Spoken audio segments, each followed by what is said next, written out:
It's a pleasure to be here today to brief you on the impending launch of the Nigerian Education Loan Fund, which is the vehicle that will operationalize the students' loan scheme in Nigeria. It's a great opportunity to help solve an age-old problem that has been on in this dear nation of ours for quite some time. There are many people with great capacity and with the desire to improve their education. And usually the place where that falls down is when they get into the tertiary space. At that point, they really have a number of options, either to go into the world of work with qualifications that are not necessarily optimal for them, or to find ways of funding that tertiary space. Now, when I say tertiary, some of it is academic, so university education is generally regarded as academic, but this program seeks to provide opportunities for Nigerian students who want to go onto the academic side and get a university degree, or perhaps want to go onto the technical side and go and get and acquire some vocational skills and some vocational qualifications, which is always needed in society, and also in the teacher training space, because without teachers, really none of us are going very far. We have to learn from others, and we have to have those who teach us formally. So this is a great opportunity for that applicant, and they are the ones at the center of all of this. This act, effectively, the intention behind it is to ensure that the reason for not being able to go on and further your education at a tertiary level is not for the lack of finance. This act, this law seeks to bridge the gap between desire to study and capacity to go further. It seeks to bridge that gap if the gap is one that is created by lack of finance, lack of funding. This intervention will affect the lives of many Nigerian youth, because that's usually the bracket that want to further their education. It will impact the lives of many Nigerian families, because the onus to pay for education tends to fall on parents or on families.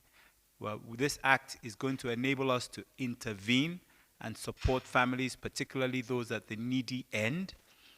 This act will affect the way society in itself operates and functions. And to give you a very small example, some people have very tight choices between whether they go on to study further and get the opportunity to get a white-collar job, for example, or they go into a blue-collar environment where they have to work with their bodies and their hands, which, if you enjoy doing that, it's great. Some people do, and there's absolutely nothing wrong with it. Society needs it, but it's only wrong when you don't want to and you are forced to because you are lacking in finances. And this particular scheme seeks to help those who want to go in the right direction, go in the right direction.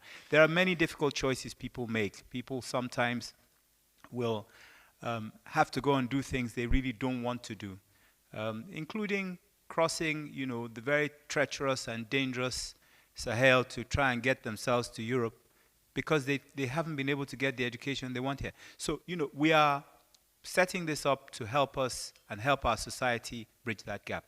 What I want to say to you is that this has been done with a lot of thought. So in application and in applying for this loan, there is zero human intervention.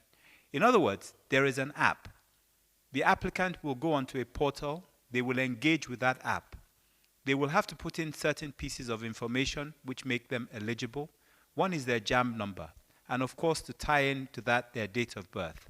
Further pieces of information include things like their national identity number, their NIN, which confirms that they're Nigerians. This act is being paid for by, this loan scheme is being paid for by Nigeria, by Nigerian taxpayers, so it's for Nigerians, and the NIN helps to verify and qualify them as such.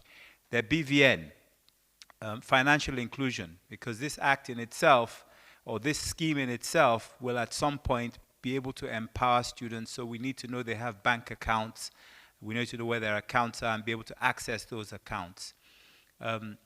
It will also have their matric number or admission number so that we can firmly establish which institution they're going, because one of the key elements of this is that once we've received applications and those applications are approved, the fees or the tuition requirements in terms of financials will be transferred directly to the institution. That in itself has benefits for the institution. Many, many students are struggling to pay their fees. Their parents are struggling to pay their fees. There's a very high dropout rate. So it's one thing to get into the institution, the tertiary institution. It's another thing to stay there for 4 years or for 3 years.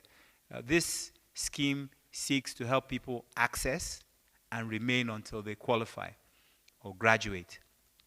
So it's a great scheme, and it is every Nigerian